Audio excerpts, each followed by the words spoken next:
Hey guys, pernah nggak sih kamu ngebayangin gimana rasanya tinggal di ibu kota baru? Nggak cuma Jakarta lagi nih. Ada banyak banget fakta menarik tentang IKN. Nusantara yang bakal bikin kamu berdecak kagum. Dari teknologi futuristik sampai desain yang super ramah lingkungan. Semuanya ada di sini.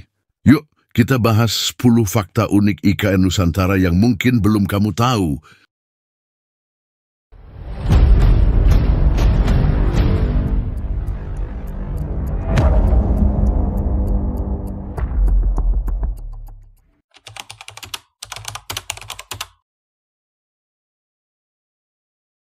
Pertama-tama, kamu harus tahu kalau lokasi IKN Nusantara di Kalimantan Timur itu bukan dipilih asal-asalan. Lokasinya berada di Kabupaten Penajam Pasir Utara dan Kutai Kartanegara, sebuah wilayah yang secara geografis dianggap sebagai titik tengah Indonesia. Nah, kenapa ini penting? Karena pemerintah nggak cuma asal geser ibu kota, tapi punya misi besar untuk menciptakan keseimbangan pembangunan antara wilayah barat dan timur Indonesia. Bayangin, selama ini pembangunan di Indonesia sangat terkonsentrasi di Pulau Jawa, terutama Jakarta. Akibatnya, wilayah timur kerap tertinggal.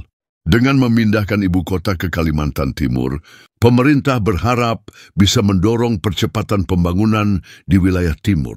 Ini nggak hanya sekadar soal lokasi, tapi tentang membuka peluang ekonomi, meningkatkan akses infrastruktur, dan menciptakan pemerataan kesejahteraan. Yang lebih menarik lagi, lokasi ini sengaja dipilih karena jauh dari zona rawan bencana seperti gempa bumi, tsunami, atau letusan gunung berapi. Kamu pasti tahu dong, Jakarta sering banget kena banjir atau macet parah. Nah, IKN Nusantara dirancang untuk menghindari masalah-masalah seperti itu. Selain itu, wilayah ini punya potensi besar karena letaknya strategis di jalur perdagangan internasional yang menghubungkan Asia dengan Australia. Kamu tahu nggak sih, lokasi ini disebut titik tengah Indonesia karena alasan ilmiah. Bahkan, ini bisa jadi lokasi yang bikin dunia melirik Indonesia lebih serius.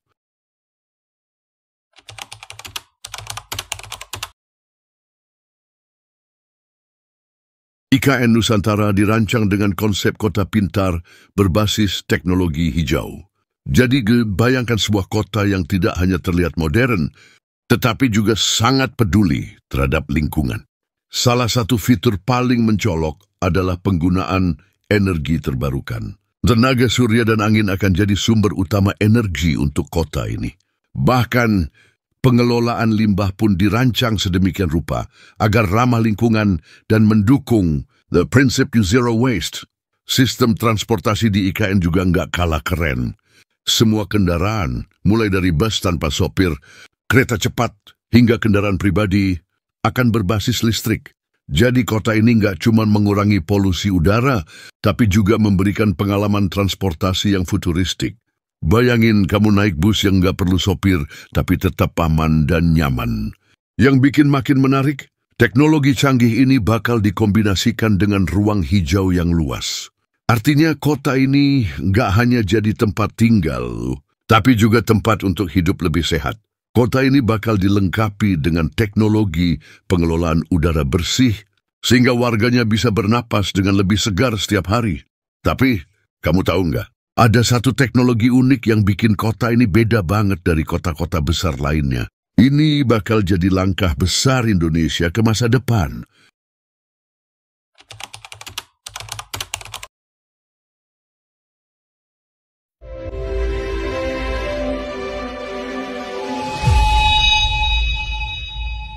Allahu Akbar, Allahu Akbar.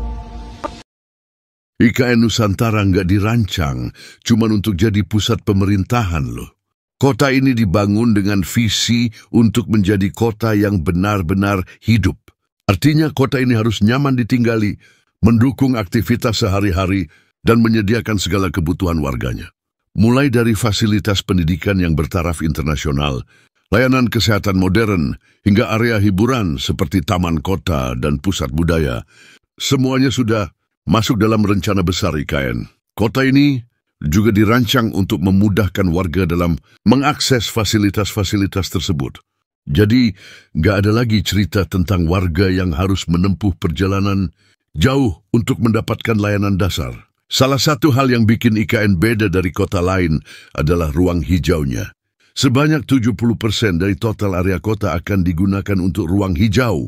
Ini artinya, kamu bisa tinggal di kota yang punya udara segar, pemandangan alam yang indah, dan suasana yang jauh dari kata stres. Bayangin kamu bangun pagi, buka jendela, dan yang kamu lihat bukan gedung pencakar langit, melainkan taman hijau yang luas dan sungai yang mengalir bersih. Semua ini dirancang untuk menciptakan keseimbangan antara kehidupan modern dan harmoni dengan alam. Bayangin deh, kota besar tapi tetap bisa bikin kamu merasa nyatu sama alam. Tapi, tunggu dulu, fakta berikutnya bakal bikin kamu makin penasaran.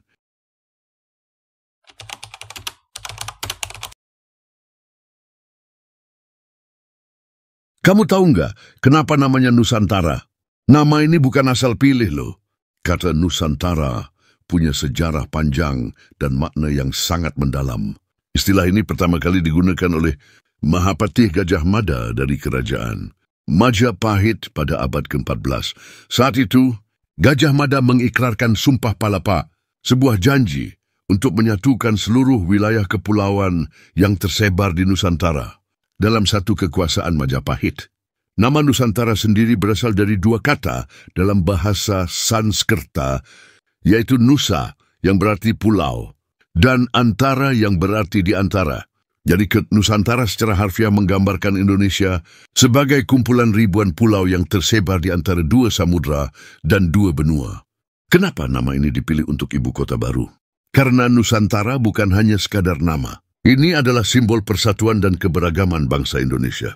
Dengan nama ini, pemerintah ingin mengingatkan kita bahwa IKN bukan hanya tentang memindahkan pusat pemerintahan, tapi juga tentang membangun kembali semangat persatuan yang menyatukan berbagai suku, budaya dan agama di seluruh pelosok negeri.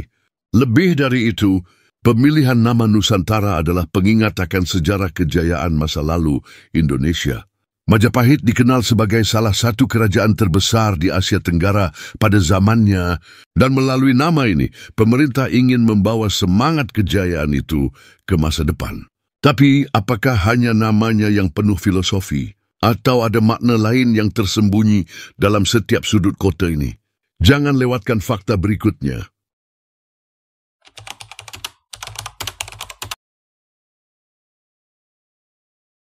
Dengar-dengar, biaya pembangunan IKN Nusantara mencapai lebih dari 500 triliun. Kedengarannya fantastis ya? Tapi tunggu dulu, jangan buru-buru kaget.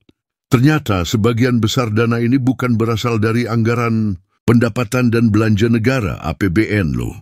Pemerintah memanfaatkan model pembiayaan campuran yang melibatkan investasi swasta dan kerjasama internasional. Nah, kenapa ini penting? Karena dengan cara ini, beban keuangan negara bisa lebih ringan, sementara investor mendapat peluang untuk terlibat dalam pembangunan proyek besar ini. Model pembiayaan seperti ini juga menunjukkan bahwa proyek IKN bukan cuma mimpi pemerintah, tapi juga menarik perhatian dunia internasional. Selain itu, pemerintah memastikan bahwa dana yang digunakan fokus pada pembangunan infrastruktur yang benar-benar diperlukan. Misalnya pembangunan fasilitas dasar seperti jalan, jembatan, dan gedung pemerintahan akan didanai dari APBN.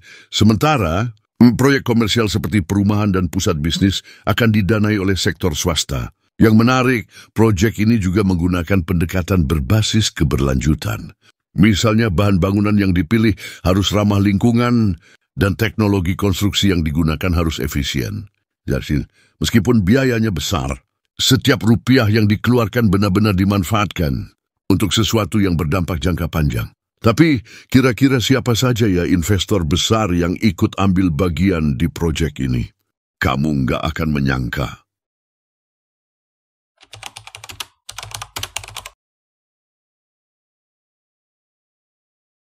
IKN Nusantara bukan proyek biasa, jadi nggak heran kalau pemerintah melibatkan arsitek-arsitek kelas dunia untuk mendesainnya. Desain kota ini benar-benar menggabungkan unsur tradisional dengan teknologi modern. Misalnya, banyak bangunan yang terinspirasi dari rumah adat Indonesia, tetapi dibuat dengan pendekatan arsitektur yang futuristik. Ini bukan cuma soal estetika, tapi juga cara untuk menjaga identitas budaya di tengah kemajuan zaman. Salah satu ikon utama yang dirancang adalah Istana Negara Baru yang berbentuk burung Garuda. Dengan desain ini, pemerintah ingin menciptakan landmark yang tidak hanya megah, tetapi juga syarat simbolisme. Garuda melambangkan kebebasan, kekuatan, dan persatuan bangsa Indonesia. Selain itu, tata kota IKN juga mengedepankan prinsip keberlanjutan. Bangunan-bangunan dirancang untuk hemat energi dengan ventilasi alami dan pencahayaan yang memaksimalkan sinar matahari. Bahkan, ada rencana untuk membuat beberapa gedung menggunakan bahan daur ulang loh. Tapi kamu tahu nggak? Garuda bukan satu-satunya simbol yang akan ada di kota ini. Ada kejutan lain yang bikin kota ini benar-benar spesial.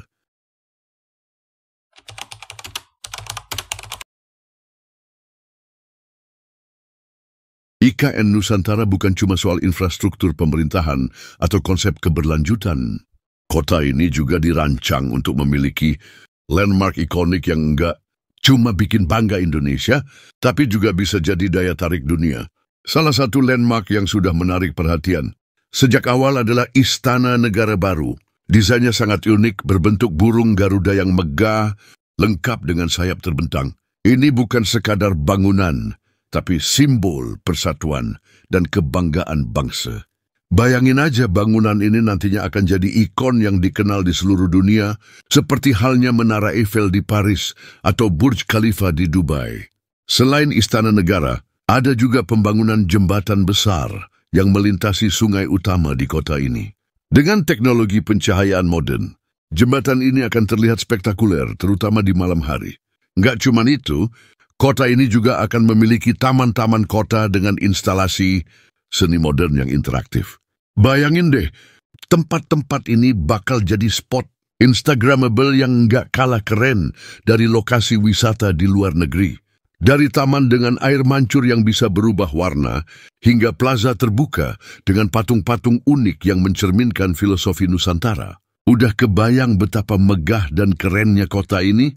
Tapi tunggu dulu, masih ada fakta unik lainnya yang bakal bikin kamu makin kagum sama IKN Nusantara.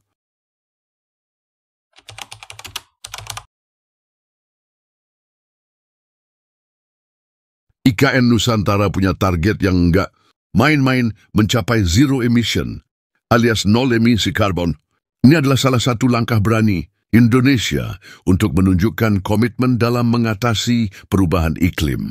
Tapi, gimana caranya kota sebesar ini bisa mencapai nol emisi karbon? Pertama, pemerintah memastikan bahwa seluruh energi yang digunakan di IKN berasal dari sumber energi terbarukan seperti tenaga surya, angin, dan biomasa.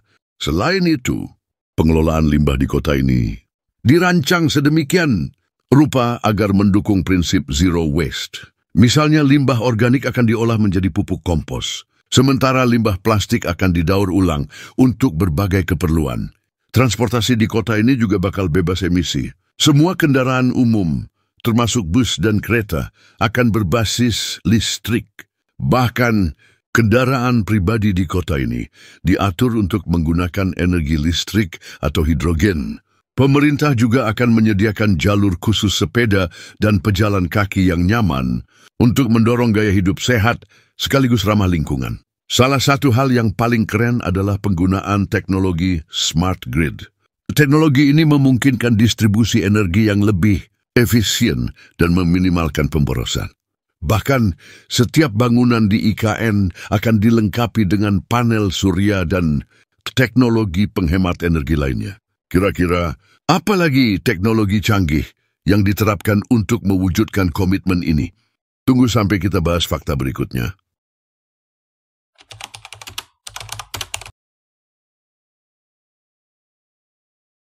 Satu hal yang sering bikin kita khawatir soal pembangunan di Indonesia adalah risiko bencana alam. Tapi kamu nggak perlu khawatir soal ini di IKN Nusantara. Kota ini dirancang menggunakan teknologi terkini untuk memastikan ketahanan terhadap berbagai bencana. Struktur bangunan di IKN akan menggunakan material anti gempa yang sudah teruji secara internasional. Bangunan-bangunan penting seperti istana, negara dan gedung pemerintahan lainnya akan dirancang agar tetap kokoh meskipun terjadi gempa besar. Selain itu, sistem drainase di kota ini dirancang untuk mencegah banjir. Teknologi water management yang digunakan memungkinkan air hujan diserap dengan cepat ke dalam tanah atau dialirkan ke waduk-waduk penyimpanan. Jadi air hujan ini nggak cuma jadi masalah, tapi juga dimanfaatkan untuk kebutuhan sehari-hari seperti irigasi ruang hijau dan sumber air cadangan. Pemerintah juga memastikan bahwa IKN jauh dari zona rawan tsunami atau letusan gunung berapi. Wilayah ini dipilih dengan pertimbangan geografis yang matang, sehingga risiko bencana alam bisa diminimalkan. Bahkan, pemerintah sudah menyiapkan simulasi evakuasi untuk mengantisipasi skenario terburuk. Nggak nyangka ya, kota ini benar-benar dirancang dengan detail yang luar biasa. Tapi, apakah ini cukup untuk membuat IKN jadi kota terbaik di Asia Tenggara? Ayo kita lanjut ke fakta berikutnya.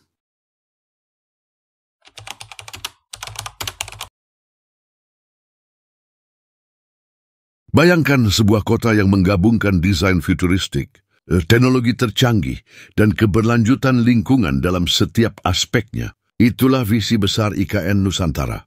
Pemerintah Indonesia menargetkan IKN sebagai salah satu kota terbaik di dunia yang bisa menjadi teladan pembangunan kota modern.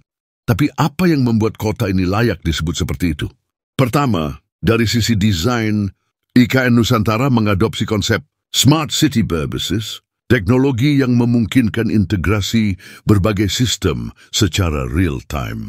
Misalnya, sistem transportasi publik akan menggunakan teknologi autonomous vehicle atau kendaraan tanpa sopir. Ini berarti warga IKN bisa naik bus atau kereta listrik dengan jadwal yang super presisi, minim keterlambatan, dan sepenuhnya ramah lingkungan. Selain itu, pengelolaan kota akan dilakukan melalui pusat kontrol pintar yang bisa memonitor kualitas udara, penggunaan energi, hingga keamanan lingkungan secara langsung. Kedua, keberlanjutan menjadi fondasi utama kota ini. Dengan 70% wilayah IKN dialokasikan sebagai ruang hijau, kota ini menjadi salah satu dari sedikit kota di dunia yang memberikan prioritas besar pada lingkungan hidup. Hutan-hutan alami di sekitar kota akan dilestarikan, dan konsep urban forest akan diterapkan di dalam kota. Tujuannya bukan hanya untuk menjaga keseimbangan ekosistem, tetapi juga memberikan kualitas hidup yang lebih baik bagi warganya. Ketiga, IKN Nusantara akan memiliki infrastruktur kelas dunia. Mulai dari jaringan internet 5G yang menyeluruh hingga fasilitas umum seperti rumah sakit, sekolah, dan pusat kebudayaan yang semuanya dirancang dengan standar internasional. Bahkan, pemerintah telah menggandeng konsultan dan arsitek ternama dari seluruh dunia untuk memastikan setiap detail kota ini tidak hanya estetis, tetapi juga fungsional. Keempat, IKN Nusantara dirancang untuk menjadi kota yang inklusif. Artinya kota ini akan mengakomodasi kebutuhan berbagai kalangan, termasuk masyarakat difabel dan lansia. Jalanan, bangunan, dan fasilitas umum akan dibuat ramah untuk semua orang. Hal ini menjadikan IKN sebagai kota yang benar-benar memberikan ruang untuk semua warganya. Kelima, kota ini juga akan menjadi pusat inovasi dan pengembangan teknologi di Indonesia. Pemerintah berencana membangun kawasan khusus untuk penelitian dan pengembangan R&D zone yang diharapkan menarik talenta-talenta terbaik dari dalam dan luar negeri. Ini bisa menjadi awal transformasi Indonesia menjadi negara berbasis inovasi. Tapi semua ini tentu tidak akan terjadi dalam semalam. Pembangunan IKN Nusantara direncanakan berlangsung bertahap dengan target fase awal selesai pada tahun 2024. Pada fase ini, infrastruktur dasar dan beberapa fasilitas utama akan siap digunakan, termasuk Istana Negara baru dan kawasan perkantoran pemerintahan. Setelah itu, pengembangan kota akan terus berlanjut hingga menjadi kota lengkap yang siap bersaing di level internasional. Pertanyaannya sekarang, Kapan kamu bisa melihat langsung kota masa depan ini? Dan apakah IKN benar-benar akan menjadi game changer untuk Indonesia di mata dunia? Kita tunggu bersama kejutan besar lainnya. Wah, keren banget kan fakta-fakta soal IKN Nusantara ini? Nggak cuma jadi ibu kota baru, tapi juga jadi simbol masa depan Indonesia yang lebih maju dan modern. Menurut kamu, apa proyek ini bakal sukses bikin Indonesia diakui di level dunia? Jangan lupa kasih pendapat kamu di kolom komentar ya. Oh iya, kalau kamu suka konten kayak gini, jangan lupa untuk like video ini, subscribe channel ini, dan nyalain lonceng notifikasinya. Biar nggak ketinggalan info menarik lainnya tentang Indonesia, teknologi, dan inovasi masa depan. Sampai jumpa di video berikutnya, guys.